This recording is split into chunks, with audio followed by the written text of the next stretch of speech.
Study IQ IAS, अब तैयारी हुई affordable. History of space war. Welcome to study IQ। मेरा नाम है आदेश सिंह। दोस्तों, आज पूरी दुनिया में आगे निकलने की होड़ लगी है। जमीन से लेकर पानी और पानी से लेकर आसमान तक सब एक दूसरे से आगे निकलना चाहते हैं। अब ये आगे निकलने की होड़ स्पेस तक पहुंच गई है। लेकिन दोस्तों, स्पेस तक पहुंचने की ये रेस नई नहीं है। ये रेस बहुत पहले से चलती आ रही है। साल 1955 और 1975 के बीच दुनिया के दो सबसे ताकतवर देशों के बीच स्पेस तक पहुंचने की ये रेस शुरू हुई थी, जिसे वर्ल्ड ने स्पेस रेस या स्टार वॉर के नाम से जाना। आज की इस वीडियो में इसी स्पेस रेस की बात करेंगे, जो वर्ल्ड सुपर पावर्स यूएस और यूएसएसआर के बीच हुई थी। हम देखेंगे कि स्पेस रेस की शुरुआत किसने की थी, स्पेस रेस के दौरान कौन कौन से मिशंस देखने को मिले और इस स्पेस रेस में आखिर जीता कौन, और साथ ही ये भी समझेंगे कि इस स्पेस रेस का दुनिया पर क्या इफेक्ट पड़ा। तो आइए शुरू करते हैं। The beginning of space race. दोस्तों, जैसा कि आप जानते हैं कि सेकेंड वर्ल्ड वॉर के खत्म होने के बाद यूएस और यूएसएसआर दुनिया की दो सुपर पावर्स के रूप में उभरते हैं और इनके बीच शुरू होता है कोल्ड वॉर का सिलसिला। इस दौरान इनके बीच एक दूसरे से आगे निकलने और खुद को ज्यादा ताकतवर देश दिखाने की एक अनोखी रेस शुरू हो जाती है, और इसी रेस का एक रूप नजर आता है स्पेस रेस के रूप में। स्पेस रेस कैसे शुरू हुई, इसकी तह तक जाने के लिए हमें साल 1930 में जाना होगा। दरअसल 1930 में नाज़ी जर्मनी के एक रिसर्चर ने ऑपरेशनल बैलिस्टिक मिसाइल बना लिया था, और इसी दशक में जर्मन एरोस्पेस इंजीनियर्स ने लिक्विड फ्यूल्ड रॉकेट्स का एक्सपेरिमेंट कर लिया था। इसके बाद जर्मन आर्मी की बैलिस्टिक्स और म्यूनिशंस ब्रांच के head lieutenant colonel Karl Emil Becker ने इंजीनियर्स की एक टीम बनाई, जिसमें वॉल्टर डॉर्नबर्गर और लियो ज़ांसमन नाम के दो इंजीनियर्स को शामिल किया गया। इस टीम का मकसद आर्टिलरी के रूप में रॉकेट के इस्तेमाल पर एक्सपेरिमेंट करना था। साल 1932 में बेकर एंड डॉर्नबर्गर एक और इंजीनियर को अपनी इस टीम में ऐड करते हैं, जिनका नाम था वर्नर वॉन ब्राउन। दोस्तों, वर्नर वॉन ब्राउन ने ही रॉकेट के साथ आउटर स्पेस को जीतने के सपने देखे थे। इन्हें फादर ऑफ स्पेस ट्रैवल भी कहा जाता है।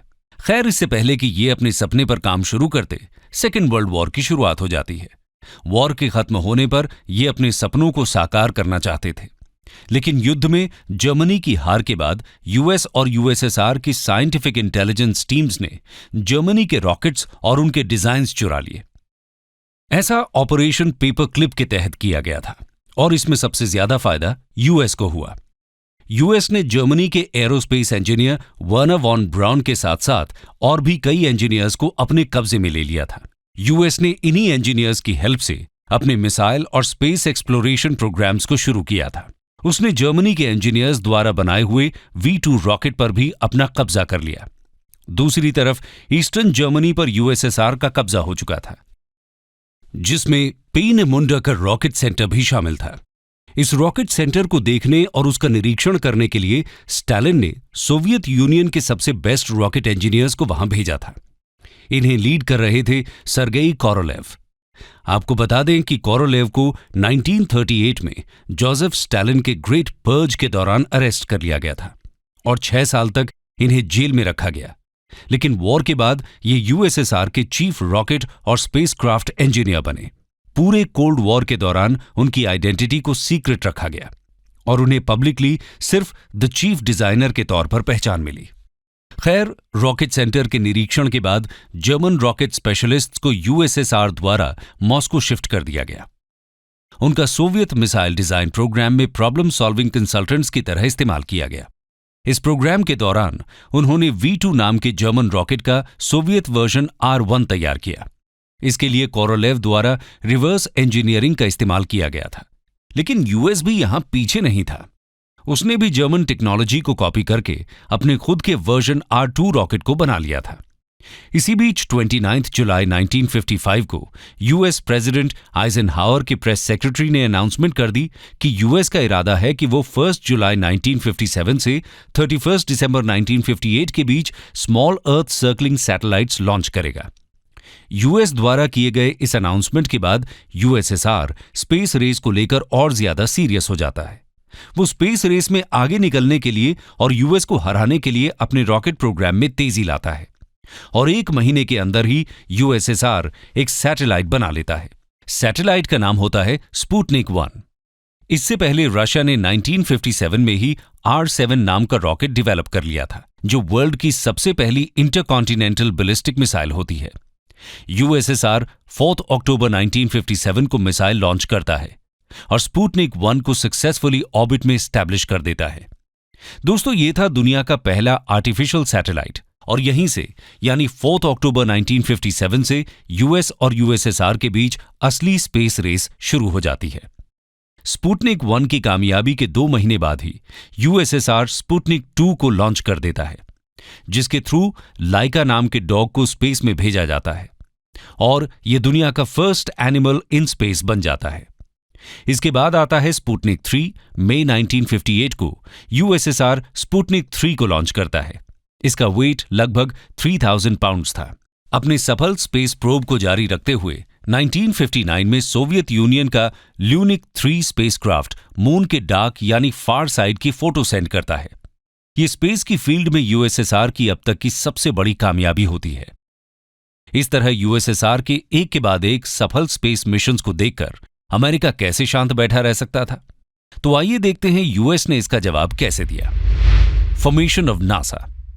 अमेरिका के लिए ये काफी ज्यादा शॉकिंग होता है कि किस तरह रशिया अपने मिशंस को लॉन्च कर रहा है और सक्सेस को छू रहा है। स्पुतनिक 1 की सक्सेस के बाद उस वक्त के US president John F Kennedy के कहने पर यूएस जल्दबाजी में रॉकेट तैयार करता है और 6 दिसंबर 1957 को लॉन्च करने के लिए उसे लॉन्च पैड पर रखता है। बता दें कि उसका नाम वैनगार्ड TV-3 होता है। लेकिन जब रॉकेट को लॉन्च करने का टाइम आता है तो रॉकेट लॉन्च होने की जगह वहीं जलने लगता है। जल्दबाजी में किया गया यूएस का यह स्पेस प्रोग्राम फेल हो जाता है। इस फेलियर के बाद दुनिया भर की मीडिया द्वारा यूएस प्रेसिडेंट का मजाक भी उड़ाया जाता है। लेकिन फेलियर से सबक लेते हुए यूएस 1 अक्टूबर 1958 को नासा यानी national aeronautics and space administration को इस्टेब्लिश करता है। इस वक्त इनका सिर्फ एक ही मकसद होता है और वो था दुनिया भर में खोई हुई इज्जत को एक बार फिर से वापस पाना। नासा एक खास मिशन पर काम करती है जिसका मकसद था स्पेस में इंसानों को भेजना। इसके लिए US president John F Kennedy खुद अपनी देखरेख में तैयारी करते हैं। एयरफोर्स से बेस्ट पायलट्स को चुना जाता है और ट्रेनिंग दी जाती है। लेकिन नासा का स्पेस में फर्स्ट ह्यूमन को भेजने का यह सपना ही रह जाता है, क्योंकि 12 अप्रैल 1961 को सोवियत यूनियन अपना स्पेसक्राफ्ट लॉन्च करती है जिसका नाम होता है वोस्टॉक 1। इस स्पेसक्राफ्ट की सबसे खास बात यह होती है कि इसमें एक इंसान को स्पेस भेजा जाता है और उस इंसान का नाम होता है यूरी गगारिन। इसके साथ ही यूरी गगारिन स्पेस में जाने वाले दुनिया के पहले इंसान बन जाते हैं। यूएसएसआर के इस स्पेसक्राफ्ट ने 108 मिनट में अर्थ का एक चक्कर भी लगाया था और इस तरह एक बार फिर सोवियत यूनियन ने यूएस को पीछे छोड़ दिया था। हालांकि अमेरिका बहुत पीछे नहीं था। उन्होंने 1 महीने बाद ही यानी मई में एलन शेपर्ड नाम के एस्ट्रोनॉट को स्पेस में भेजा। एलन पहले अमेरिकन थे जो स्पेस में गए और इन्होंने सब ऑर्बिटल फ्लाइट का संचालन किया। यूएस के इस कारनामे से यह तो साबित हो गया था कि स्पेस में सिर्फ सोवियत यूनियन का कब्जा नहीं है, बल्कि यूनाइटेड स्टेट्स भी स्पेस तक पहुंच रखता है। आगे देखते हैं कि यह स्पेस रेस कैसे इंटेंसिफाई होती है और आखिर में इसका विनर कौन बनता है। The race intensifies and the winner is. इसी रेस में सोवियत एक बार फिर से अपना स्पेसक्राफ्ट स्पेस में भेजता है, जो 25 घंटे के अंदर ही अर्थ के 16 चक्कर लगाकर वापस पृथ्वी पर सेफली लैंड कर जाता है। वहीं यूनाइटेड स्टेट्स भी अपनी पहली कामयाबी के बाद कहां रुकने वाला था। वो अगले साल फरवरी 1962 में अपना स्पेसक्राफ्ट स्पेस में भेजता है, जो अर्थ का एक चक्कर लगाकर सेफली लैंड करता है। इस स्पेसक्राफ्ट में एक एस्ट्रोनॉट भी होते हैं। उनका नाम था जॉन ग्लेन। जॉन ग्लेन पहले अमेरिकन थे जिन्होंने अर्थ की ऑर्बिट में एंट्री की थी। इतना सब करने के बाद भी अमेरिका कहीं ना कहीं अभी सोवियत से पीछे ही था, क्योंकि यूएस जो भी कर रहा था सोवियत वो पहले ही कर चुका था। ऐसे में इस स्पेस रेस को जीतने के लिए यूएस प्रेसिडेंट कैनेडी ने 12 सितंबर 1962 को एक अनाउंसमेंट कर दी, जिसमें कहा गया कि उनका मिशन इंसानों को चांद पर यानी मून पर भेजना है। और वो ये काम इसी दशक में करके दिखाएंगे। इसके लिए उन्होंने अपोलो प्रोग्राम को अनाउंस किया। सोवियत यूनियन यूनाइटेड स्टेट्स की तरह कोई अनाउंसमेंट नहीं करती थी। वो अपनी प्रोग्राम सीक्रेट तरीके से कर रही थी और 1963 से लेकर 1965 तक उसने कई तरह के नए नए मिशंस को पूरा किया, जैसे स्पेस में पहली फीमेल एस्ट्रोनॉट को भेजना। इनका नाम था वैलेंटीना तेरेश्कोवा।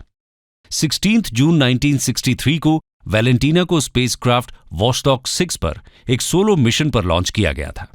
यह स्पेस में भेजे गए पहले ह्यूमन यूरी गगारिन के 2 साल बाद हुआ था। इसके बाद यूएसएसआर ने 3 क्रू वाला स्पेसक्राफ्ट भी स्पेस में भेजा। इसके अलावा और भी कई छोटे मोटे मिशंस भेजे गए। इधर यूएस का नासा भी अपने मिशन पर लगा हुआ था। वो कई ऐसे प्रोग्राम्स चला रहा था जो उनके अपोलो मिशन में हेल्प करने वाले थे, जैसे स्वेयर प्रोग्राम। इसके तहत अमेरिका ने चांद की सतह पर 7 रोबोटिक स्पेसक्राफ्ट्स लैंड किए थे, जिसमें से 2 स्पेसक्राफ्ट्स क्रैश भी हो गए, लेकिन 5 सक्सेसफुली लैंड कर गए। यूएस को अंदर ही अंदर ये डर भी सता रहा था कि कहीं सोवियत यूनियन उनसे पहले मून मिशन को कंप्लीट न कर ले, क्योंकि अमेरिकन स्पाई सैटेलाइट्स ने एक ऐसी इमेज कैप्चर की थी जिससे यह पता लगा था कि सोवियत यूनियन के लॉन्च पैड पर एक बहुत बड़ा रॉकेट खड़ा हुआ है। यूएस ने अंदाजा लगाया कि शायद उसे मून मिशन के लिए तैयार किया गया है, लेकिन कुछ समय बाद ही वहां से स्मोक और फायर की इमेज आई, जिससे आगे यह अंदाजा लगाया गया कि मिशन फेल हो गया है। यूएस के पास यहां पर अब पूरा चांस था कि वो मून मिशन में बाजी मार ले। फाइनली यूएस के लिए वो बड़ा दिन आ जाता है। यूएस 16 जुलाई 1969 को मून मिशन के तहत अपना पहला अपोलो 11 नाम का स्पेसक्राफ्ट लॉन्च करता है और फाइनली 20 जुलाई 1969 को यह स्पेसक्राफ्ट मून पर अपनी सक्सेसफुल लैंडिंग करता है और इसी के साथ मून पर पहली बार कोई इंसान पहुंच जाता है। जी हां, नाम था नील आर्मस्ट्रॉन्ग। यह एक ऐतिहासिक दिन था जिसे स्वर्ण अक्षरों से लिखा गया। इसके बाद अपोलो 11 24 जुलाई 1969 को धरती पर वापस सेफली लौट भी आया। दोस्तों, अक्सर इस मिशन पर सवाल भी उठाए जाते हैं कि क्या सच में अमेरिका ने ऐसा किया था या ये धरती पर रहकर ही एक नाटक किया गया था। ये एक डिबेट का मुद्दा है। आपकी इस बारे में क्या राय है, हमारे साथ कमेंट सेक्शन में जरूर शेयर कीजिए। खैर, अपने इस अपोलो मिशन से यूएस ने सोवियत यूनियन को हरा दिया था। उन्होंने वो कारनामा कर दिखाया था जो किसी ने नहीं किया था। उन्होंने दुनिया के सामने यह साबित कर दिया था कि उनके आगे कोई नहीं है। इसके बाद अमेरिका और भी कई प्रोग्राम्स लॉन्च करता है। अपोलो 11 के बाद अपोलो 12, अपोलो 13 कुछ कारणों से फेल हो जाता है, लेकिन उसके बाद अपोलो 14, अपोलो 15, अपोलो 16 और अपोलो 17 सक्सेसफुल मिशंस रहते हैं। वहीं सोवियत यूनियन मून मिशन में फेल हो जाता है, लेकिन वो हार नहीं मानते हैं और लगातार छोटे मिशंस को अंजाम देते रहते हैं। इसी के तहत सोवियत यूनियन 1971 में वेनेरा 7 नाम के स्पेसक्राफ्ट को लॉन्च करता है। ये प्लैनेट वीनस पर जाने वाला पहला स्पेसक्राफ्ट होता है जो धरती के ग्रेविटेशनल पुल से बाहर निकलकर किसी और प्लैनेट पर लैंड करता है। शायद आपको ना पता हो, सोवियत यूनियन भले ही मून मिशन में फेल हो गया हो, लेकिन स्पेस में पहला स्पेस स्टेशन सैल्यूट 1 को 1971 में सोवियत यूनियन ने ही बनाया। वहीं अगर मार्स पर फर्स्ट स्पेसक्राफ्ट लैंडिंग की बात करें तो 1971 में मार्स 3 को सोवियत यूनियन ने ही लॉन्च किया था। लेकिन इन सब के बावजूद बात की जाए स्पेस रेस की, तो सोवियत यूनियन इस रेस में हार चुका होता है। दुनिया की नजरों में इस स्पेस रेस का विनर यूएस बन जाता है। हालांकि स्पेस मिशन के नंबर्स के बेसिस पर देखा जाए तो सोवियत यूनियन ने ही ज्यादा मिशंस भेजे थे, लेकिन यूएस की मून लैंडिंग ने उसे इस रेस का विजेता बना दिया था। इस स्पेस रेस की कहानी सुनने पर मन में एक सवाल यह आता है कि इसका दुनिया पर कितना इफेक्ट पड़ा। तो आइए जानते हैं स्पेस रेस के effects of the space race. दोस्तों, इस स्पेस रेस का एक नतीजा यह हुआ कि इसने डेली लाइफ में टेक्नोलॉजी के यूज को एडवांस किया। Wireless headphones, LED lights, frozen food, memory foam, water purifier जैसी डेली लाइफ प्रोडक्ट्स का इन्वेंशन पहली बार स्पेस रेस के दौरान ही हुआ। वहीं स्पेस टेक्नोलॉजी ने मेडिकल इक्विपमेंट में चेंजेस लाने में भी हेल्प की, जैसे कि infrared air thermometer, CT scan, radiography, x-ray machine etcetera इसी समय इन्वेंट की गई। इसके अलावा रनवे पर यूज होने वाला एंटी आइसिंग सिस्टम और सेफ्टी ग्रूविंग सिस्टम को सबसे पहले स्पेसक्राफ्ट के लिए ही डेवलप किया गया था। इसके अलावा फायर अलार्म में यूज होने वाला स्मोक और कार्बन मोनोऑक्साइड डिटेक्टर को 1970 में नासा ने स्पेसक्राफ्ट के लिए ही बनाया था। यानी कि स्पेस रेस के दौरान डेवलप हुई टेक्नोलॉजीज ने आगे चलकर लोगों की डेली लाइफ को इंप्रूव किया और बहुत सारे नए इन्वेंशंस को प्रोपेल किया। एक तरह से इसने वर्ल्ड में साइंस एंड टेक्नोलॉजी को एक नए मुकाम पर लाकर खड़ा कर दिया। कंक्लूजन दोस्तों, जहां एक तरफ इस स्पेस रेस से दुनिया को नई टेक्नोलॉजी मिली, तो वहीं कुछ ऐसा भी हुआ था जिससे दुनिया को सीख लेने की जरूरत थी। दरअसल इस रेस में दोनों देश अंधाधुंध पैसा खर्च किए जा रहे थे। सेकेंड वर्ल्ड वॉर के दौरान हुए भारी नुकसान से दुनिया को निकालने की जगह इन देशों ने ऐसी रेस शुरू कर दी जिसकी उस वक्त कोई जरूरत नहीं थी। देखा जाए तो एक दूसरे से आगे निकलने की ये रेस आज भी जारी है। आज भी ताकतवर देश इस रेस में दौड़ रहे हैं। अब उनकी ये रेस ह्यूमैनिटी के लिए फायदेमंद है या फिजूल, ये एक डिबेट का विषय हो सकता है। आपका इस बारे में क्या कहना है, बताइएगा जरूर कमेंट सेक्शन में। स्टडी IQ IAS, अब तैयारी हुई अफोर्डेबल।